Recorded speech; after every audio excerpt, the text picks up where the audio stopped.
I was about to leave then. No, don't leave just yet. We're just starting to let people in.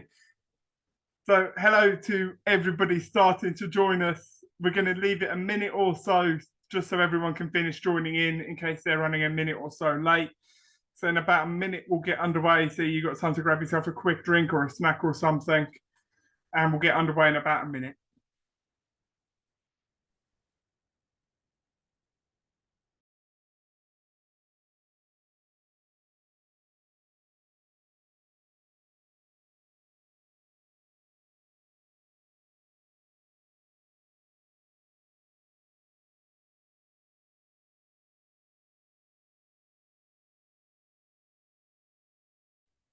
There we go. The numbers of people coming in seems to have stabilised, so I think we'll get underway now. Thank you, everyone, for joining us for tonight's Meet the Dons Trust Board. Tonight, we've got two specialists in communication from the board joining us, as we're joined by Kevin Rye and Mark Lewis. My name is George Jones. I'm hosting the session tonight, and I will now hand over to Mark and Kevin, who will start with their normal presentation. Thank you, George. George has a presentation for us. Okay, good evening, everybody. I'm Mark Lewis, and we're going to talk about, over a few slides, Kev's going to jump in a little bit, the broad topic of what does communications mean for the Dons Trust Board. Moving on to slide 2.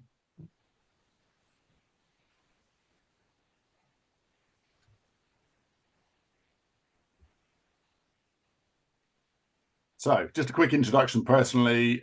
You've got myself there on the left-hand side, squinting into the sun somewhere in Wales last summer. I'm Mark Lewis. A lot of people might know me around the ground as I've been a volunteer for a number of years. I was elected to the Dons Trust Board in December of last year for a 2-year period. Been a fan since December 1977, first game against Barnsley.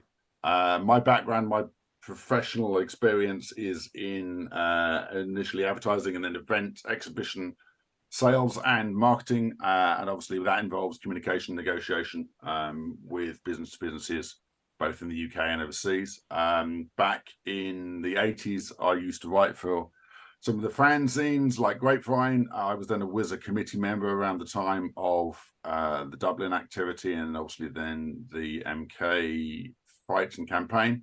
And as I say, I've been a long-standing volunteer, and at the moment, as well as being on the Dons Trust Board, I am the coordinator for the programme sellers on match days. I'll introduce myself. I'm Kevin Rye, so I was elected at the same time as Mark. It says someone queried when I was getting comment on this presentation, can't you make your mind up when you started being a fan? The reason I put those two things on is that I definitely went to my first game in the 70s around, I'm told by Mikey T that it's the same match that he went to first, which was Swindon, when there was a pitch invasion by away fans and we were still on the Wonderland because you could change ends at the time. But in truth, I really became a fan probably towards the mid-80s, really. There is a picture of me circulating somewhere with a Tottenham shirt on when I was about 9 or 10, but I deny its existence, and if my parents ever publish it, they haven't. I shall unleash all hell on them. I work in football. I run a business, Think Fun Engagement, which is sort of around fun engagement and public relations, strategic public relations. But I worked for Supporters Direct up to 2015, and SD Europe helped set SD Europe up across European football. Now all merged into either the FSA in this country in England or the Football Supporters Europe across the continent. And I'm also a former WISA committee member. I was only co-opted in summer of 2001, and I was there for the whole fight. And I was behind the ICM opinion poll that proved that Charles Coppell was indeed talking out of his rear end when he said that no one in Wimbledon wanted us back. So I'm, and obviously I've been involved in the communication stuff with Mark in and around the board since I was elected. So thank you very much. Next slide, please. So 3 different areas that we're going to talk about tonight. What does communications mean for us as a board?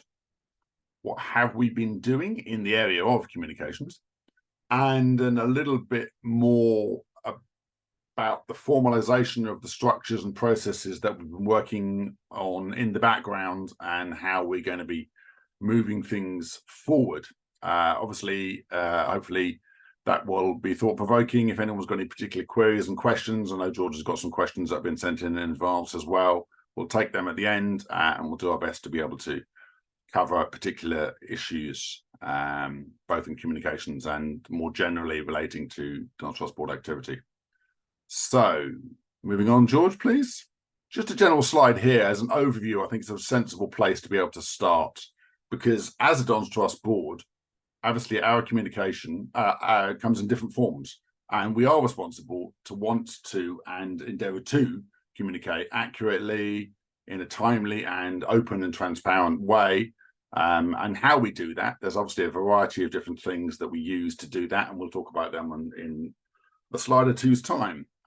Why do we do that? Well, we do that because we're trying to be as straightforward and open as we possibly can be. We're trying to provide clarity and open information up as much as we feasibly can do to allow for an exchange of ideas and opinions and beliefs. And we're all football fans. We're all passionate. We know that we'll express things in different ways about who should be playing left wing, let alone the way in which things are communicated.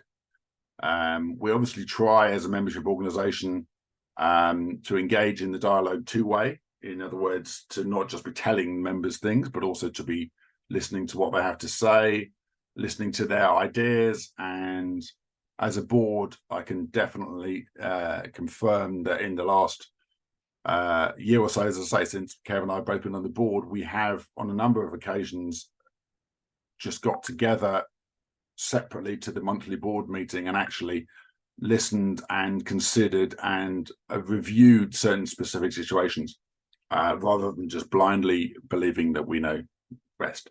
So obviously we are wanting to use and wanting to listen in and take the information that we receive as a way of being able to continue to engage with members and help our overall decision making. Having said that, the sensible caveat to that obviously is that as a cooperative society, we work within the framework legally, within the regulatory framework. And on occasions that can prevent us and prevent anyone as part of the Dons Trust Board from being able to release all of the information or specific information at a particular time. Not because we don't want to, but because we're not necessarily always able to. Okay, moving along, George, what do we mean by communicating? So we're talking about providing information. We're talking about engaging in dialogue with Dons Trust members and football supporters, obviously, who would want to be, and we'd like them to be members moving forward and continuing to be members if they already are members. We also provide information and engage in dialogue with the football club board themselves, which is AFC Wimbledon PLC, as well as a number of related organisations, mainly on the charitable side, who work with and provide extremely useful activity for the football club, representing the football club and representing activities in and around the local communities, namely the AFC Wimbledon Foundation, for example, are doing the work right now with James Tilley, Omar Bougul and Ali Al-Hamadi in terms of raising money for Movember, testicular cancer. Then you've got Don's Local Action Group, which I volunteered for personally right back at the beginning of the pandemic, seems way back when, and is doing still amazing work. Wimbledon Sporting History, obviously, we work hand in glove with. I believe they're about to come up to their 5th anniversary, which is absolutely fantastic. And they do great work, and there's lots of visible signs of the work that they do around the club itself. And we engage with all these different organisations, including obviously the AFC Wimbledon Academy themselves. AFC Wimbledon Women is also partially funded by the Dons Trust, and we have one of our Dons Trust board members, currently Chris Phillips until he steps down in the near future, who is actually the nominated director to the AFC Wimbledon Women's Board, and then brings back appropriate salient issues, which we then discuss, and as appropriate then feed back to the PLC on behalf of AFC Wimbledon Women. We also naturally enough provide the information and engage in that dialogue with non-AFC Wimbledon related organisations. So there's non-members, as we said, fans themselves, the general public, regulatory bodies and other bodies that we are affiliated to, including, for example, the FSA that Kev has already referenced. Okay, so how do we communicate right now with members? Well, one of the things I personally have been doing over the last few months is pulling together all of the different activity that a lot of those bodies I just mentioned actually are up to in the form of a monthly newsletter, and that's sent out approximately the 15th or so of every month. So there will be a November newsletter dropping into your email inbox in the next few days, hopefully.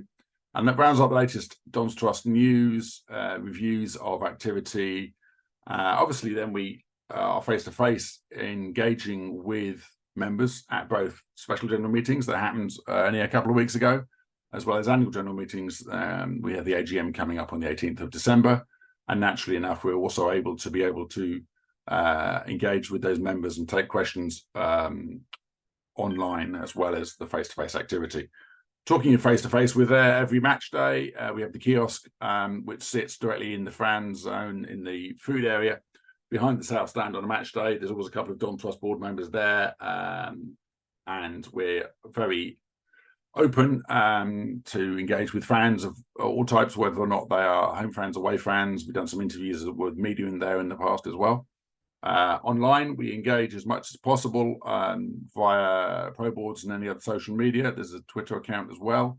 Naturally enough, right now we're doing the Meet the Don's Trust board, and we've done a number of those. We've restarted that with a new board that obviously took format at the beginning of this year, and we've got, I believe, 3 or 4 dates provisionally in place to continue doing the Meet the Don's Trust board for 2024 as well.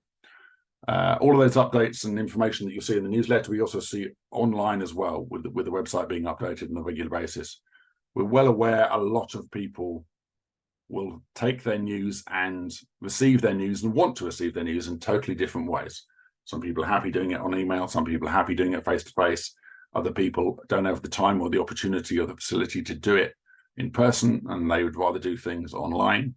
Again, completely happy to do that. At the same time, we have done a number of member surveys. More recently, we've done one on finance relating to the debt that the Don's Trust indeed owes, and what the best policy and the fans' opinions are of the best way in which that should be done, but obviously more importantly, the opinions of the bondholders themselves.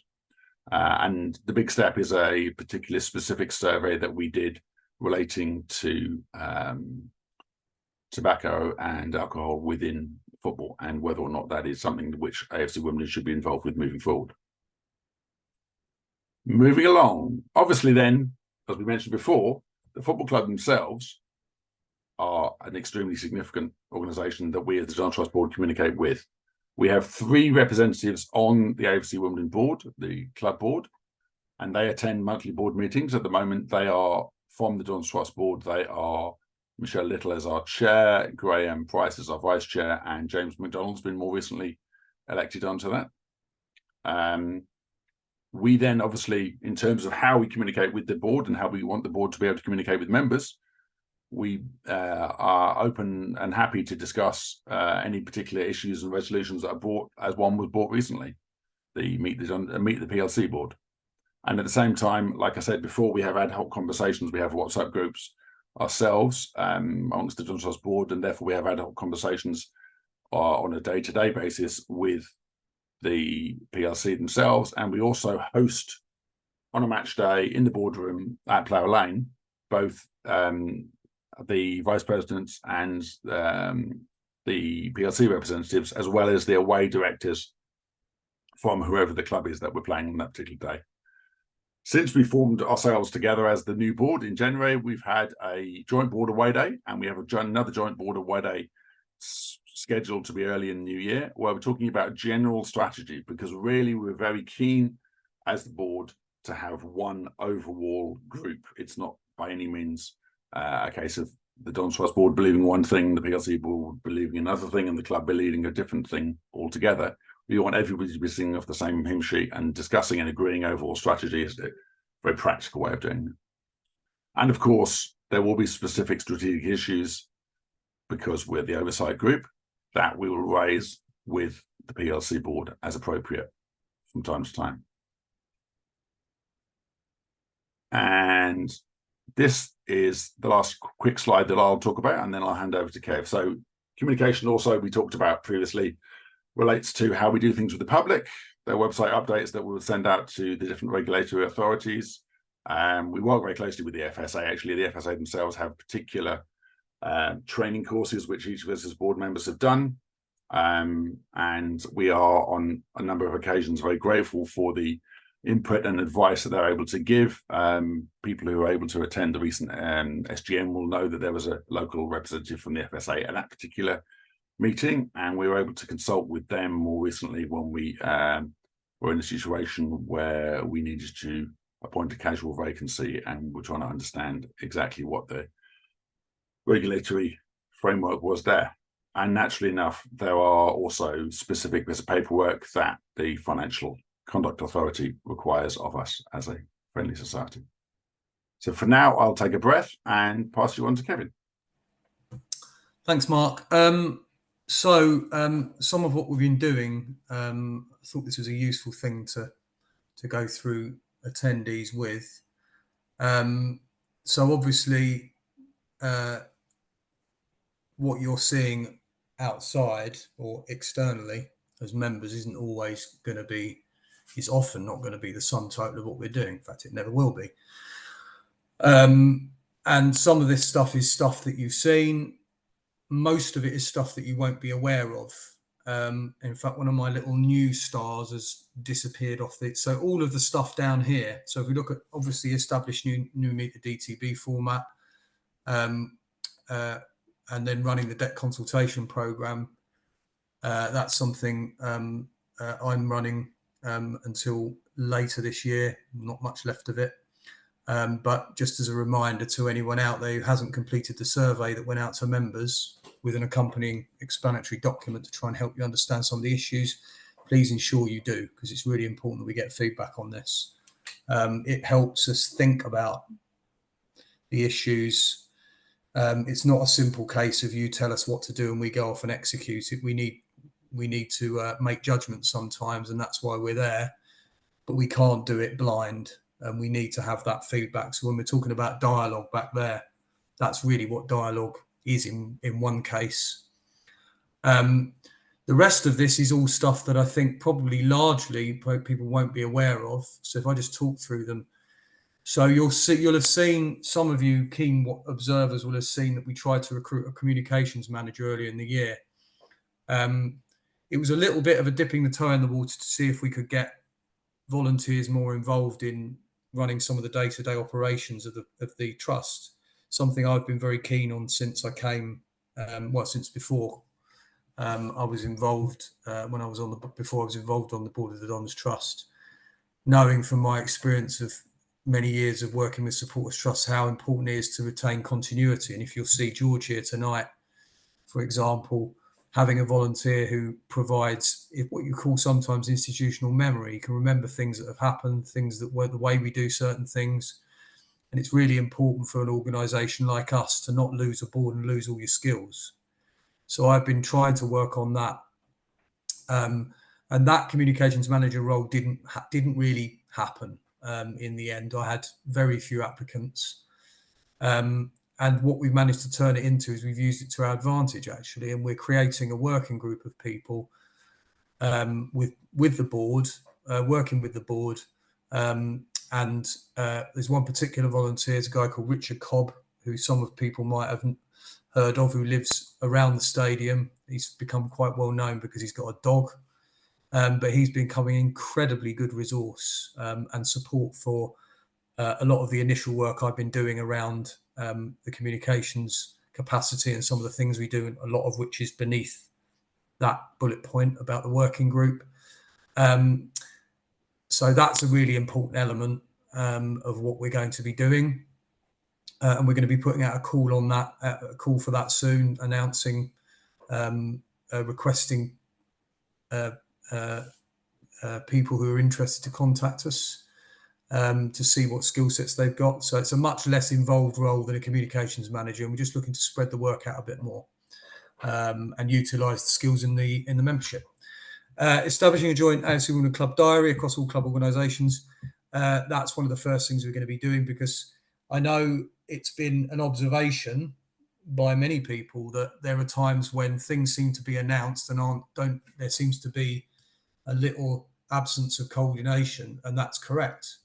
And it's because we operate now with essentially within the family, as it sometimes gets called. We have obviously the Dons Trust as the owners. We have the AFCW PLC, the Football Club Board. We have DLAG. We have Foundation. We have Wish. We have AFC Women. I know of no other football club that has 3 charities for a start. Not many of them anyway. We have an incredibly entrepreneurial fan base, is how I've described it. And that needs support and coordination, and that's something we're very aware of. So we're working on that to ensure that we all are aware of the things that we do that we might need to schedule our announcements according to, and that kind of thing, just to create a smoother operation between us all. So it also, I hope, kind of flags up the fact that we're very aware. I think every single one of us on the Dons Trust board are, and I think everyone across the club is aware that when you've got lots of organisations like that, internal communications are really, really important. So one of the major things I think it's always worth pointing out is that very often communications for an organisation like the Dons Trust, which owns a very significant football club asset and associated assets, it must always be thinking, how can we ensure that there's good coordination between all the bodies involved. So the internal is very, very important. Establishing a program of required communications work. So there are, at the moment, I've got a draft of some what I call quick fixes, things we can do that will help in immediately, that we can do immediately. Sometimes you call them low-hanging fruit, medium-term projects, and long-term. Some of the short-term projects are about visibility of the trust on a match day, in stands other than the south stand and that area around the kiosk. Some of the medium-term projects are things like the format of the newsletter that we're all aware we want to have a look at, and some of the longer-term priorities are perhaps things around. Just bear with me a minute. Things around the website and such, but we'll come on to those at some point in the future. I already hinted at the expansion of member feedback. We have something in the pipeline that we're hoping to get up and running by late November, early December. So keep an eye out. I've also drafted the first new member handbook. And we're just working on that internally. It's based on a Football Supporters Association template. And we're going to get an annual end of season member survey up and running for the end of the year. That's the end of the season. The actual exact date we'll need to decide on that. But we are aware that's a really important thing. And in fact, lots of people have been firing in that suggestion on the board. I think pretty much every single board member has mentioned that as a priority. So that's good. Jules, you want to move on, mate?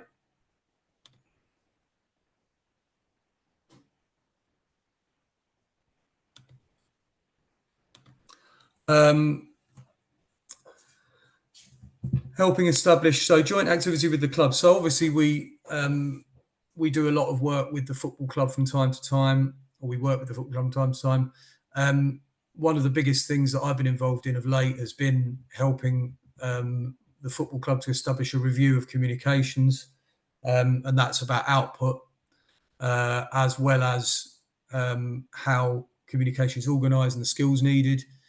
And obviously, I'm in a very fortunate position where, because of my position in the industry, I've got a lot of contacts with clubs and such. So I've been helping the consultants to source what we call peer clubs that that we can compare ourselves to. I won't disclose who they are because we haven't got their agreement to do that, and it's a project that belongs to the football club rather than us.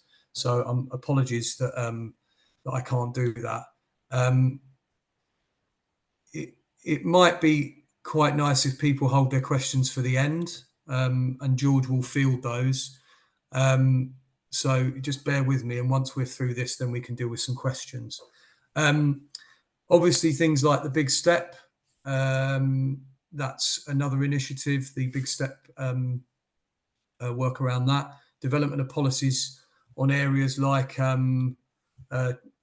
transfers, which actually are pretty distinct when it comes to football clubs. A lot of football clubs will not have a published policy on something like transfers. They will have a particular attitude towards it, an approach internally, possibly even a policy.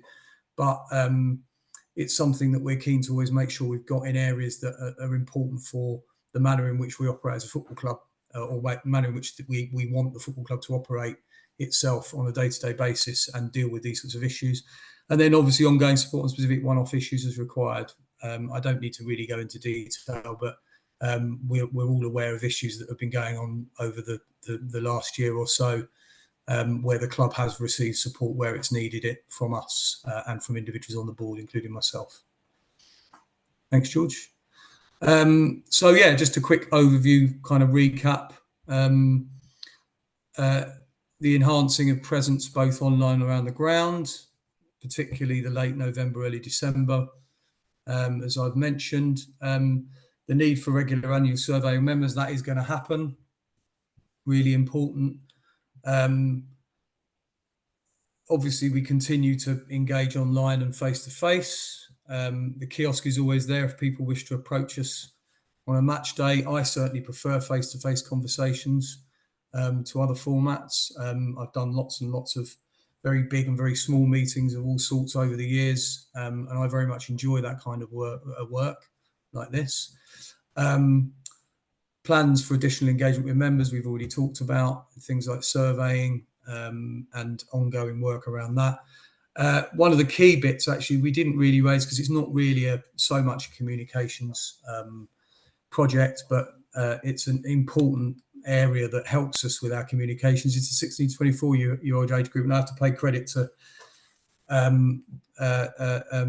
people like Matt Lowndes and James McDonald, who really were the motors for this to start with, and that Richard Shepherd and Angus Fox, obviously Angus is new, who actually got that up and running. And you'll have seen the South London Press column that they wrote last month. We want to enhance that visibility, keep getting them involved, and they provide good advice to us sometimes on how we best communicate with that age group. It's an important part of what we do, and obviously continue to support and work with the club where required. Thank you, George. Thank you for that, Mark and Kevin. Thank you to everyone who is joining us so far this evening. We've had loads of questions coming in, so we'll start going through them to start. So the ways you can submit your questions tonight, if this is your first time, you can submit them in the Q&A function, which a lot of you have done already, and we will be getting to those.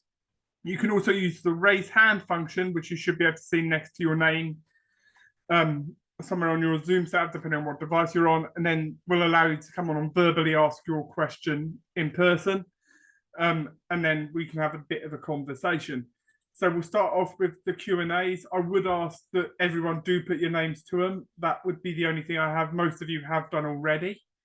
The first question, Kevin, is about what happened and why you missed the SGM when there was a vote of no confidence. Are you able to sort of give a response to that? You're on mute, Kevin. If the anonymous attendee wants to put their name to the question, I will answer it. If I was in a, the reason I do this is because if I was in a meeting, and I've done many public meetings, I would always expect the person to give their name. So I'll answer it if they're prepared to give their name. Yes, of course I will. But I'm happy to do the. Let me just look here now. Yeah, I mean, if people want to keep submitting anonymously, I won't be answering them until they put their name in. But I'm happy, Mark. I don't know if you want to. Hang on a minute, I'm just I can pick up on Daniel's question about resolutions. So I'll go through that one quickly then, and then we can get an answer to that one. Could I suggest, George, that there are questions about communications that we should be answering first, Okay. and then we'll come to these. I'm not trying to ignore these questions at all. I think it's only fair that we answer the ones around communications first, that are asked by people with real names, like Daniel, as Daniel has done. But as that's, I think we should put that to AOB myself. Yeah, of course. So the questions, these are all coming in advance from members.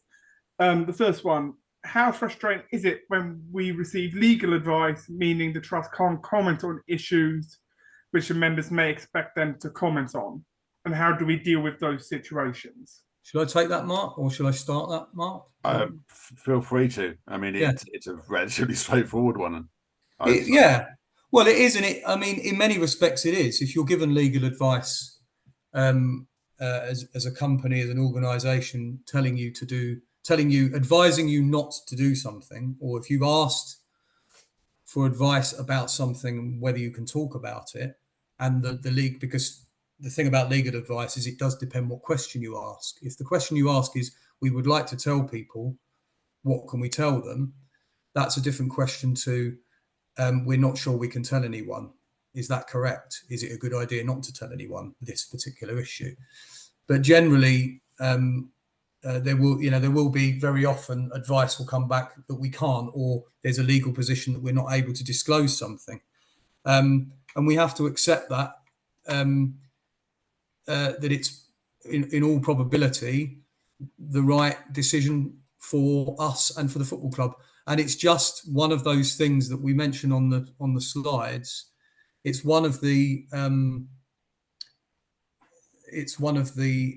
things that happens when you work in a regulated environment, either regulated by external forces, by external bodies like the FCA, or in the case of the football club by the EFL, by the Football League, by the FA, really, as a regulator, or internally to some extent by our members. The type of organisation we are means we have to sometimes say or not say certain things. So it can be frustrating, but it's an accepted part of what we do. And we all appreciate that and understand that when we are elected. Mark, but it is frustrating for sure, because ultimately we're all football fans. And the reason that we wanted to be involved with the Don Trust board is because we feel we have something to contribute, but we are contributing to this particular organisation as opposed to the village association where we live, because this is something that we care passionately about. Okay, the next question we have is about a situation over the summer, where the question is there anything we can learn on how we handle comms situations like the ones we found ourselves in August? Shall I take that one as well, Mark?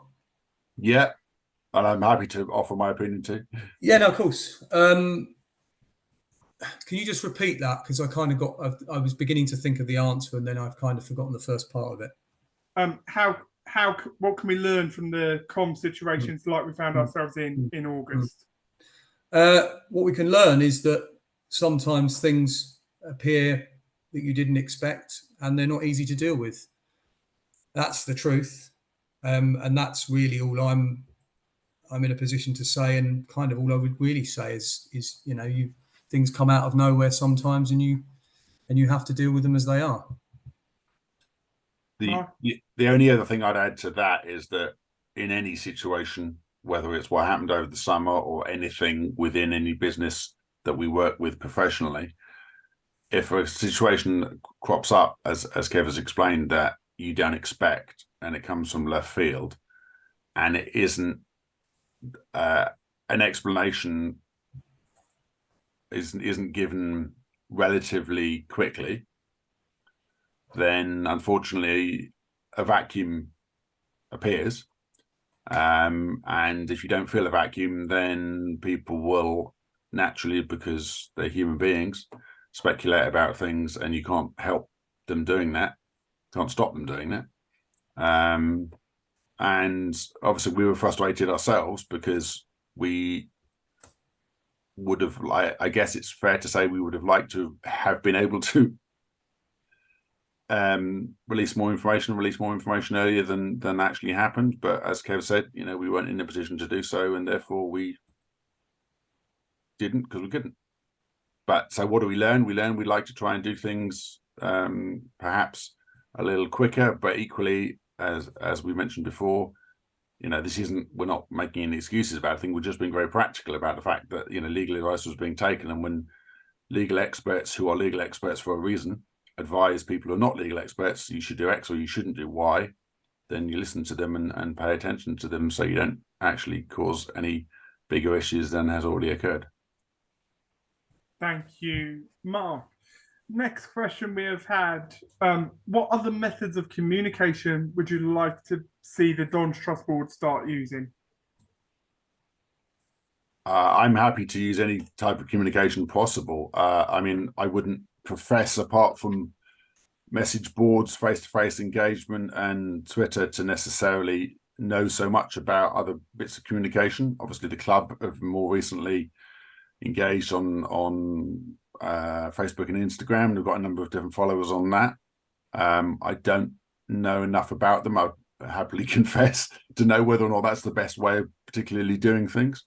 The one thing I would say, obviously, is that as people would have seen more recently when we were asked for support to bring in a new secretary for the Dons Trust Board, the volunteer commitment to be a Dons Trust Board member is significant. And we do as much as we possibly can do on a day-to-day basis in terms of engaging two ways. And we appreciate the pro boards, for example, is the only real obvious two-way thing we have for people who are not able to get to the kiosk on a match day, for example. But I'm happy and open to any particular suggestions that fans may have, members may have, as to what we're not doing right now, what we could consider to do to improve the ways in which they want to engage. Kevin, do you have anything you'd like to add on that one? You're on mute again, Kev. I do it. You don't want to hear me making noise in the background. I take the approach that I use the methods that are available. I tend to prefer, truthfully, face-to-face. I prefer to talk with people. I find the environment of a message board to be very specific to certain people. Some people like it. Some people need it. Some people need it because they're not around at matches. So I understand that. But I'm much more fond of having frank conversations in an environment where you can actually see each other's lips moving. And it doesn't mean I eschew or dislike social media in general. I use it less than I did. It can still be a valuable tool. But, a whole mixture of media is an important approach, I think, especially as you're getting a proliferation of different technologies.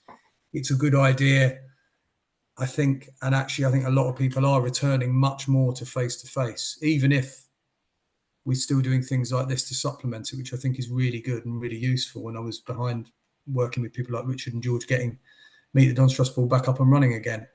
But yeah, preferably I really do prefer face-to-face, and I think that's something we've got to do a lot more of outside of SGMs and AGMs, I might add, not just the formal environments like that. Speaking of sorry, Mark, go ahead. Sorry, I was just going to add that in my professional career, I get a lot of different inquiries about the events and exhibitions I work in, simply quickly online, and people give contact information there, and then I immediately pick the phone up, and it still surprises me, and perhaps that's because I'm a bloke of a certain age, but it still surprises me that they are surprised that I've actually phoned them up when they've given me their contact information.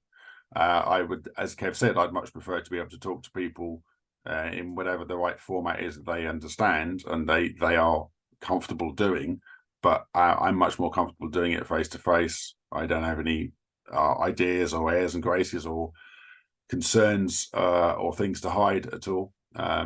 But obviously I'll happily, email and so on if that's appropriate. But I've arranged via email, via Pro Boards, to meet people on match days, and met them and spoken to them in the last few weeks, and I appreciate them reaching out, and I'd be happy to do likewise with any Dons Trust board, any Dons Trust member who I haven't engaged with before, and if they have questions they want to raise, then happy to talk to them. Thank you. We've had a live question come in from Gary Davis on communications. Speaking of the Don Trust kiosk, he says, do you think the number of people who come to the kiosk on a match day is good? He visits on most match days and feel it is not overused. What is your personal experience of it? My personal experience is it can vary greatly from match to match as to how many people come. On occasions, we've thought that there were certain particular hot issues going on and nobody came at all. On other occasions, we've had a number of people come. Michelle tends to be someone who was in the kiosk on a number of occasions. Other board members are in there on a rota basis. We try and make sure that there's at least 2 of us there all the time. I'd like, and Kevin touched upon it in our presentations, I'd like for us to have a much more visible presence around the ground, because we appreciate that not everybody can get down to that food court, and when they do get down to that food court, they're much more interested in grabbing a pint of by the horns or getting into the queue for my pie before it gets too long, rather than talking to us. But I think it's a valuable tool to do. I'd like to have, as I say, more opportunities to be visible around the ground, and we're looking to expand that in the near future. Yeah, I mean, broadly agree with much of what Mark said there. I think the kiosk it's useful. It's an important place for us to have. It's important for us to have a base, but we're painfully aware at times that the organisation that owns the football club has very little presence around the ground on a match day, and so we need to make sure we work on that. And that's part of what we were talking about. The plans that we've got in the pipeline is about ensuring that we've got more visibility.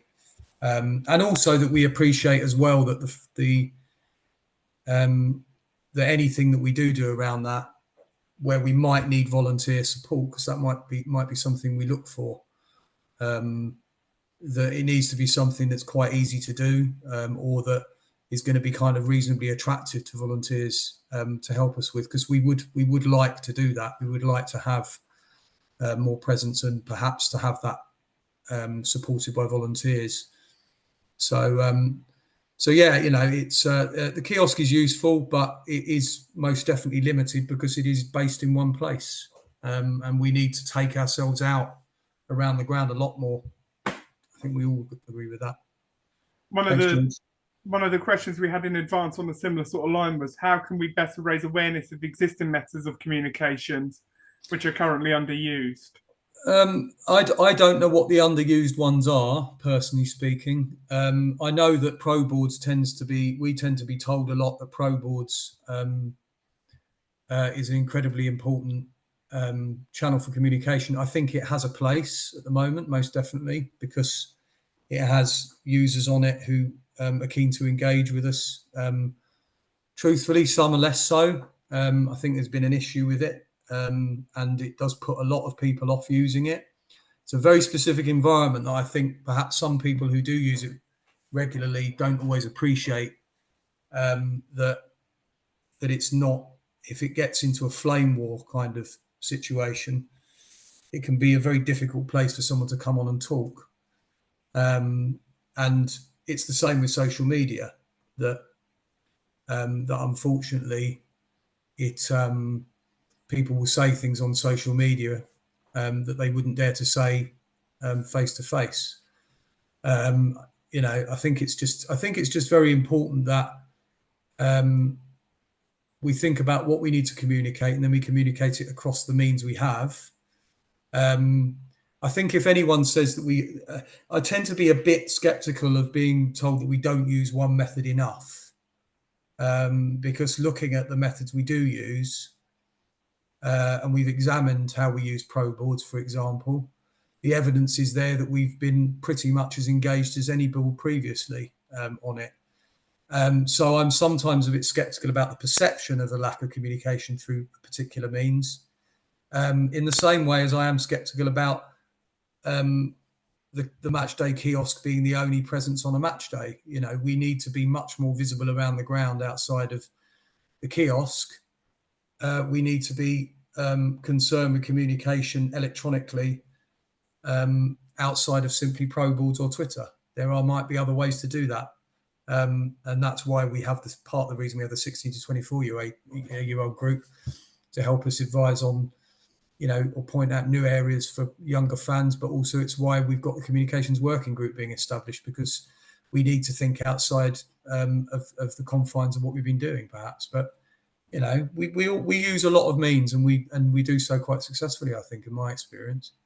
I mean, match days are not the be all and end all, but the reality is on a match day, if you walk outside the club shop, you'll see members of the Doncaster Sport around and about. If you're in hospitality or that kind of area, you'll see some members in and out of there. If you're in the Phoenix before the game or after the game, you'll see Doncaster Sport members in there. And likewise, obviously, walking around the food area and, as Kez mentioned, in the kiosk as well. So, you know, we try and be visible. We've actually got, it may sound silly, but I actually had T-shirts saying, you know, I'm a Doncaster board member done, T-shirts and sweatshirts, so that, you know, if people aren't physically aware of who the individuals are, then you can see them obviously as they're around the ground and obviously, you know, doing particular duties, and obviously happy because I have been personally engaged by fans vocally to express their particular opinion about activities going on around the club, which were that particular example wasn't Don Swaz's business, but you know, he was more than welcome to harangue me over a pint after a game to express his opinion, and we're happy and, you know, broad enough shouldered to be able to listen to all those ideas. One of the live questions that's come in is from Edward Barron, who would like to know, well, it's kind of on the topic we've already covered, but says, surely there is room on the West End concourse for a Donge Trust presence, even if it's just alternate match days. Is that something we're going to look at? Well, there's a thing. You might want to just put your yes, finger it's a on simple answer something to there. Edward. But we keep an eye on this space. No, look, absolutely, the West Stand, and I might add the East. I now sit in the East with my son in the family area, and we need to have presence across those stands. But the West Stand's a particularly good place because of the large space, indoor space on the concourse. So, as I said, watch this space. Great minds think alike. Mark, have you got anything to add, or are we happy with just that? Well, I don't want to sound cryptic, but, you know, we're in the process of putting stuff together which will have a visible presence in the West End. That's the easiest way of explaining it. That is good to hear. Edward Barron also put in a live question saying he's not on Instagram or Facebook, so he doesn't see anything posted there. Do you agree with him that everything should also be posted on the club and trust websites? I think maybe I'm speaking slightly out of turn here, and tell me to shut up. I think we would like there to be one universal website that covers all club and trust business. The club currently are in a package with the EFL, I understand, which a number of clubs are within the EFL. I don't know what the contractual agreement and arrangements are there. However, we want there to be one united entity, which is the club and the trust and the foundation and everyone else that we already mentioned previously. And that would be all part of the same thing. So yes, is a short answer to that. Thank you for that. With 10 minutes left now, we'll move on to the any other business sort of section, where we'll open the scope of the question to more general areas around the trust or the club. We'll start with Dan Rebel's live question that he submitted slightly earlier about resolutions. He says, at the recent meeting, you guys openly said you wouldn't acknowledge a vote of no confidence resolution and continue as normal. You guys also said you were going to go going against one resolution vote, and are actually going to do what the resolution suggested, even though it was voted against, which was, I believe, the one from Graham Stacey regarding Meet the PLC events. What is the point in resolutions? Dan Rebel asks. I'll grapple with that one for you. Point of resolutions is obviously it's an opportunity for members to put forward ideas, propose changes, etc. thing about resolutions, I think sometimes there's a little bit of a misunderstanding, perhaps, and I think this happens in all democratic institutions, which is what it is in the end, which is that it's a direct democracy. In other words, that we instruct people to do things and they do what they're told. So, an example of that would be a trade union, where you're delegated to a conference to do what the members have told you to do. Specifically, do what you're told to do. You're not there to interpret anything or negotiate. You're there to cast your vote in the way you've been told. Most democracy isn't like that, and we're not like that. And that means then sometimes that we'll have an opinion on a resolution. So you could submit a resolution saying, okay, I'll take the vote of no confidence resolution. That resolution was termed a vote of no confidence. It put its case, and one of the problems with it was that it didn't provide for any recognition of the fact that the Dons Trust owns a football club that has of about £8 to £9 million of turnover, £10.5 million of debt under management, and a £35 million stadium.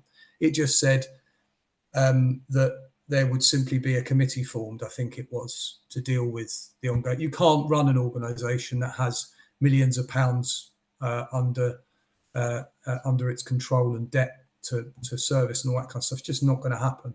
And no board would advocate stepping aside under those conditions. It would be reckless in the extreme. And I think if we did it, most of our members would rightly stick the boot in, because it would be a ridiculous thing to do. So in that respect, we wouldn't acknowledge it. Well, no, that's the reason that resolution that we addressed it in that way. Obviously I wasn't present on the night because I wasn't well, and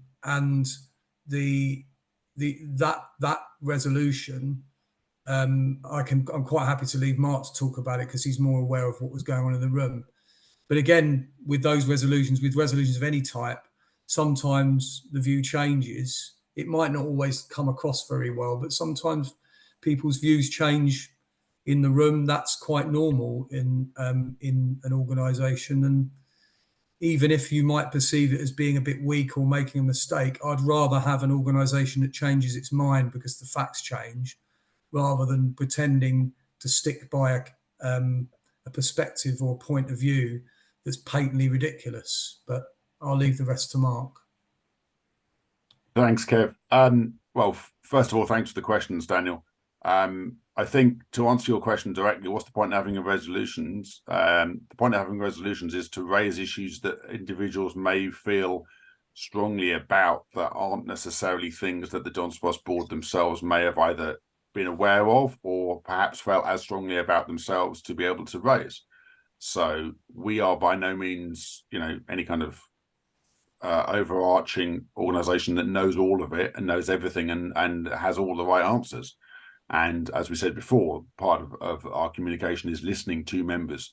And if members come up with things that they feel strongly about, then we should listen, and we do attempt to listen to what they raise and then judge the situation appropriately. So, for example, on the Meet the PLC thing, hang on, Alex. I just seen a point Alex has made, but let me just address one thing at a time. On the Meet the PLC thing, we didn't want to specifically make a call on that at the time without actually having had some dialogue with the PLC board members themselves. And obviously the PLC board members were present at the SGM. They're not always all present individually at all different Dons Trust meetings. Some of them come in, some of them don't attend all meetings, but all of them were there, which was good to see. And they were therefore able to listen and understand where the situation was, and they were happy with the idea of meeting the PLC because they are aware that obviously there are questions that fans want to know that are PLC's business, that are operational business on a day-to-day basis, that are not therefore the jurisdiction of the Dons Trust board. So we're grateful to members who bring those particular resolutions. We could obviously, and we do, and we will, take a view on every individual resolution as it's addressed. So we're not automatically going to say we're going to vote against them. We're not automatically going to say we're going to vote in favour of them or recommend people vote in favour of them. We're just going to address each one on its individual merits as we go day to day. Personally speaking, I wasn't in any way feeling great, and I wasn't in any way ignoring or not acknowledging the vote of no confidence. It was something we discussed as a Don's Trust board together. And I wasn't feeling great about being part of a board that had a vote of no confidence in it. You know, none of us were, or individually, you know.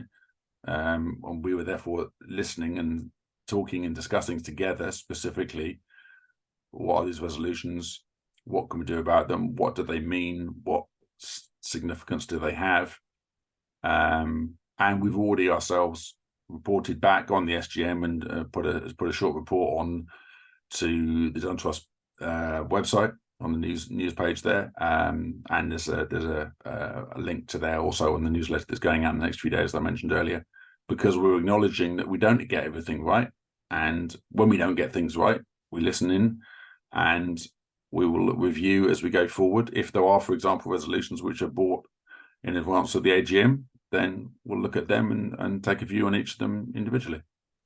Can I just quickly add something, George, to that? When I started on the board, I had a view of the Don's Trust over the last 20 years that I felt, and I directly experienced this because I was a caseworker at Supporters Direct for 11 and a half years. And we very rarely engaged with the Don's Trust. And that had already begun improving over the previous board to me. But I wanted us to do it more. I wanted us to get out and talk to the Football Supporters Association more and get their views or get the advice from them, because it's really important to know what the conventions are around Supporters Trust and around the way they operate. Been operating for 30 odd years now, and there are ways in which organisations do things, and the reason that we call them conventions and the reason we effectively kind of copy each other's way of operating is because it works. In the case of resolutions, it's important sometimes that we explain our perspective on something, and sometimes, it's important that we say, no, we don't agree with this, because this would be something that would be too far, be going too far. The vote of no confidence being one of those, where you can't bring a vote of no confidence in an organisation with such a massive commitment if you have no explanation of what you're going to do if that vote of no confidence was successful, which obviously it wasn't. So the sensible thing is we engage with it on their merit. As Mark says, we engage with them on their merits and we think about a view on each. And sometimes we might have no view, I might add. So anyway, sorry, George, I just thought I'd add that. No worries. Gary Davis has had his hand up for a while, so he wants to come on and ask a question himself. So Gary, I'll give you the permission to do that now. You should be able to unmute yourself and ask a question. Hi, Mark. Hi, Kevin. Can you hear me okay? Yeah, we Hey, can. Gary, good evening. Right. Okay. So it's kind of more of a general question. One is sometimes I'm a fairly active user now of Pro Boards, and sometimes when we get questions asked about, well, how are we progressing with something, or what are we doing about this? I sometimes feel that we get responses from the board members saying things like, we'll do it as soon as possible. Now, I'm very much in my kind of professional life, very keen in terms of a communication style to at least kind of commit to timescales. So I'd kind of just like to just kind of, share that thought. And of course, sometimes committing to timescales can be difficult because like someone then comes back to you and said, oh, but you said you'd do this by this time. And then the second thing is kind of like more of a point around, I'm looking at a thread now about the governance review, and whereby the question is more around about almost like having an action tracker for what the Don's Trust Board is up to, because there was a recent thread talking about the governance review, saying, well, why are we doing the governance review when we still haven't implemented the recommendations from the last governance review? And sometimes I kind of feel like, as someone's fairly new to pro boards and trying to kind of keep up with this detail, it's quite hard to know what all the things that are going on and kind of when they're due. Does that make sense? I hope that makes sense. Yeah, Gary, I was going to thanks for that. I think from my perspective, I think there are things, and it's certainly on the actual communication side. We've mentioned it about formalizing things and creating more structure and certainty. I think because we've moved from being much more holding the club directly to account on a regular basis, which is what the model was. It was a much thinner structure. And the board of the trust were much, much more involved in what was going on all the time. Now we've moved to this thing that we always talk about as oversight, and people, I think, find a bit mysterious, actually, sometimes, and I understand why. And that's because, to some extent, we're still kind of fleshing that out. What does it actually mean on a regular basis? It doesn't mean we're making it up as we're going along, I might add. It just means that when you move to a model like this, where you've as I said, we've got 6 organisations in the family, as it were. And then obviously we've got the consideration of the fact that one organisation, us, have nearly 4,000 members. That's a lot of things you have to consider. So lots of this is definitely about moving from a particular way of operating to a different way of operating. And if I can give you a comparison, Gary, Exeter, I now tend to talk about Exeter a lot in my day job. In one of my day jobs, running Think Fan Engagement, but also to my students at UCFB, because they're a really good example that we talk to them a lot, and we're learning from them a lot, of where they hit a particular kind of level. They kind of got to a particular point in their model. Their particular point was when their members sacked Paul. Well, they didn't sack Paul Tisdale, but they voted to not renew his contract. And at that point, the club kind of had, and the trust had a decision to make about the direction it wanted to go. And it moved in a particular direction that has now made it a spectacularly good football club in the way it communicates, the way it works across all its organisations and everything. And that's kind of, to some extent, off the back of the change into moving back to Plough Lane, the split across the boards, the new PLC, the AFCW PLC, the Football Club Board, and our role now. We're kind of in that period now that Exeter were, where they found the way of operating that suited them, and created the processes and things that they did. So that's kind of that's really what we're trying to do. Across lots of different parts of the organisation, and we are doing it. But believe me, it takes a long time when you've got a football club the size of Wimbledon, with the responsibilities it has, and obviously the fan-owned element. So that's sort of, I hope that addresses your point, Gary, perhaps in a slightly non-specific way, but I hope that does cover what you were asking. Yeah, I mean, I think it having kind of only recently kind of become bit more engaged, I kind of see that Don's Trust is on a journey. It's on a transition. So yeah, I mean, I guess my points were kind of more specific about, I guess, more feedback that I hope you find helpful to kind of, address the communication issue. But I appreciate that. I think I see that the Don's Trust and Don's Trust Board are on a little bit of a journey, and that is going to have a few bumps in the road, basically. And we're going to need you. We're going to need you as members. Like I said, we're going to be putting out the working group, as an example, and that is just one example. We can't just rely on people like George, as much as we appreciate his help and support. George has been doing this tonight. He also helped out on the election steering group. It's great. Volunteers are absolute gold dust, and we're volunteers ourselves, but we can't we have to create a bigger pool of people to work with us, and that's something Exeter do really well. Is they work really well with their volunteer teams. So there's loads to learn from some really good examples out there. An example of that, for example, sorry, too many examples there, would be, I've mentioned it before, you know, our Secretary Martin Newton has been in the role a couple of years. He's stepping down at the end of the year. His role could be filled by a couple of different individuals. So the job brief has gone out on the Don's House website. One person doing it would obviously therefore have to commit a significant amount of time. And if no one individual is able to commit that particular time, as I say, there could be the opportunity for maybe 2 or even 3 different people to be able to jump in and help out in that particular regard, in a more administrative role. But actually what they do and how they do things is actually particularly significant and helps the cogs keep on grinding, so to speak. Thank you, Mark. Thank you, Kevin.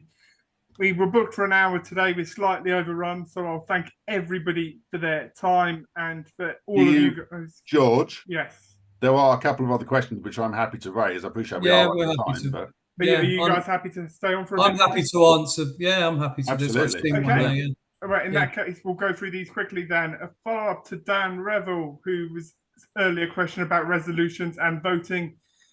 He says, if the resolutions are judged and taken on their own merit by the board, and the board ultimately decide what ideas are worth actioning, what's the point in voting on them? The point of voting on them is if they are approved based on the 2/3 majority, then a resolution which the members of the association, which we are, want to happen will happen, even if the board doesn't necessarily automatically want it to happen, because that's what a membership organisation does. And we're not shy and we're not hiding away from anything, and we're prepared to see things through that members want us to see through and put them into action. Now, the ones that were raised recently didn't pass the 2/3 majority. Doesn't mean that they don't have validity, doesn't mean that it wasn't sensible and appropriate for Graham, for example, Graham Stacey, who raised a number of them. Thank you for that, Graham, to have raised them. You know, the debate is sensible and healthy and mature. And if we can, as a board, learn from things and think, okay, maybe we didn't agree with point A that was raised, but actually there's something in that. What can we do with that? Then we will, to the benefit of the organisation going forward.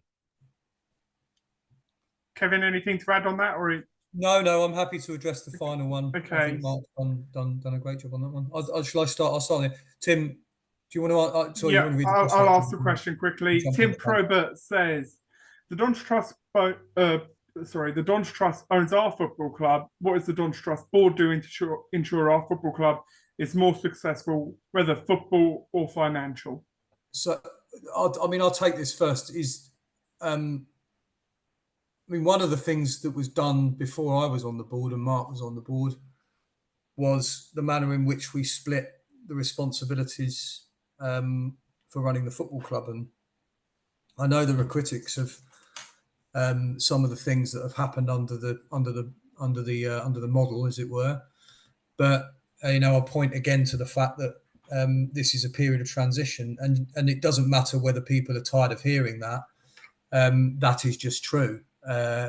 Football clubs, most people will be very aware of this, are very complex organisations, and on the other hand, they are very simple. But the reason they're complex because all the people in them, and also because football clubs are not normally and haven't normally been run in the way that we run them. And the expectation of transparency, all that kind of stuff, is a new pressure.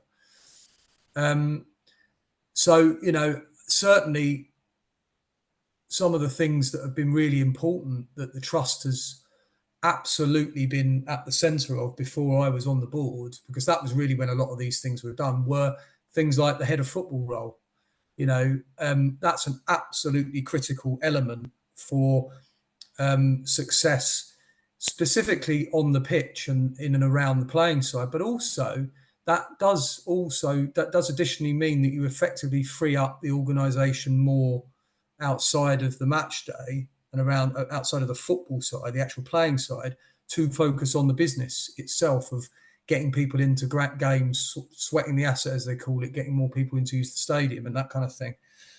So I think we've done, as an organisation, we've done a tremendous amount of work, and that will continue to be the focus, is to make sure that the club is enabled to do its job day to day, to be successful on the pitch in the way that it can. But we know it can be, and we want it to be. But also, our role is to give it the space to think about things, because most football clubs, and they don't have this time and space. They are driven by that 90 minutes a week, constant pressure. And the great advantage with the model we have is that we do create that space to do that thinking, and I think that will become more and more valuable as over time. Mark, do you have anything to add before we wrap it up? The only other thing I was going to add, obviously, because it is your club, my club, Tim's club, Kevin's club. It's not exclusively anything that anyone on the Don's Trust board owns. Naturally enough, we're well aware that there is the 10 million plus debt hanging over us, so to speak, in a sort of Damocles style way. But at the same time, the Don's Trust, obviously, with the representatives on the finance group who are actively engaging with bondholders, are well aware of exactly what the significance is of that debt, how that debt is going to be managed, what the impact that managing that debt has right now on the finances available to the football club to run day to day. So what we're doing is obviously working out the most practical way of doing that and engaging with the football club and their day-to-day activities to ensure that we are not increasing any liabilities for them, and ensuring that moving forward there are every opportunity for the football club to be that much more profitable and that much more able to thrive, not just survive, but thrive as a League Two football club in South West London. Thank you for that, Mark. Thank you to everyone for joining us this evening, sending in your questions. Thank you to everyone who came on and asked in person as well. A couple of bits of housekeeping before we officially end it. The AGM is provisionally scheduled for the 18th of December. That will probably be at Plough Lane, so try and keep that date in your diary. And the next Meet the DTB has been scheduled for sometime in January, and we will be joined by Graham Price and James McDonald as we discuss how to grow the membership. So thank you for everyone for joining us this evening. Thank you for Mark and Kevin for giving up your time. Thank you, George. And we will see you all soon. Thank you.